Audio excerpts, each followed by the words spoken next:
So here are the 10 lessons I learned from basic SEAL training that hopefully will be of value to you as you move forward in life. Every morning in SEAL training, my instructors, who at the time were all Vietnam veterans, would show up in my barracks room, and the first thing they'd do was inspect my bed. If you did it right, the corners would be square, the covers would be pulled tight, the pillow centered just under the headboard, and the extra blanket folded neatly at the foot of the rack. It was a simple task, mundane at best, but every morning we were required to make our bed to perfection. It seemed a little ridiculous at the time, particularly in light of the fact that we were aspiring to be real warriors, tough, battle-hardened SEALs. But the wisdom of this simple act has been proven to me many times over.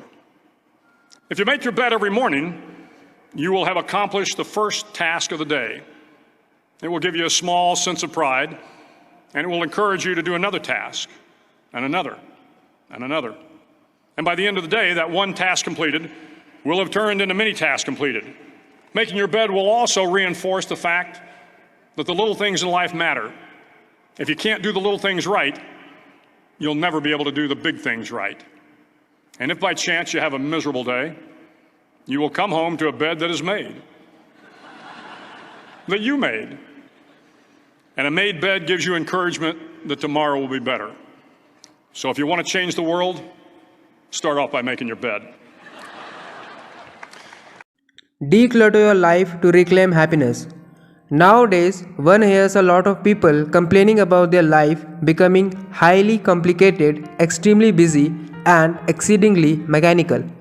These individuals are perpetually embroiled in the humdrum of their daily existence, often doing the same old things day after day.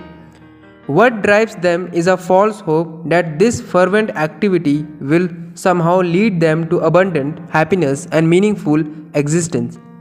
But the fact is this endless hustle-bustle leads them now here, and they continue lamenting the loss of their leisurely time, the loss of the things that they value the most in life, and the commitment loss of a crucial part of their self.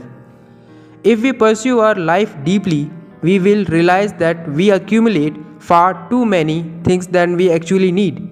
We make umpteen inconsequential commitments we can do easily away with.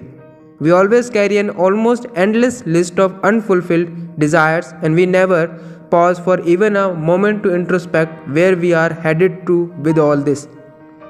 There is almost no space and time to reflect on who we are, what we really aspire for, and what we want. Reclaiming our happiness can be fairly simple. What we need to do is declutter our existence, simplify our life, and retreat within. When we remove all that is unnecessary and noisy from our existence, we get connected to our true self and vast universe. Subsequently, our life brims with peace, vitality, meaningfulness, and happiness. At the outset, decluttering can seem to be a daunting task because we have heaps of clutter sitting around us and we do not know where to begin and when to stop. Sorting through this loss can exhaust us quickly and dampen our spirits. Therefore, let decluttering be a contemplative activity. Set aside a few minutes every day to sort your life. It could be 15 minutes, half an hour, or whatever time you can devote to this activity without feeling burdened. Start with one thing that it can be your office drawer, car garage, wardrobe, kitchen cabinet, or even your laptop or your cell phone. Scan each item as it comes up and ask yourself whether you really need it or not. If it is something that you use often or something that you would surely use in future, or else something that has a lot of emotional value, organize it neatly. Things that do not fall into these categories should be donated, recycled, trashed, or deleted. Stop at the designated time and resume this activity the next day at your scheduled time. Bit by bit, your surroundings as well as your inner world will get sorted out and you would experience an exquisite transformation. The Chinese philosopher Lao Tzu said, "In dwelling, live close to the ground. In thinking, keep to the simple. If you want to become full, let yourself be empty. Be content with what you have. Rejoice in the way things are. When you realize there is nothing lacking, the whole world belongs to you.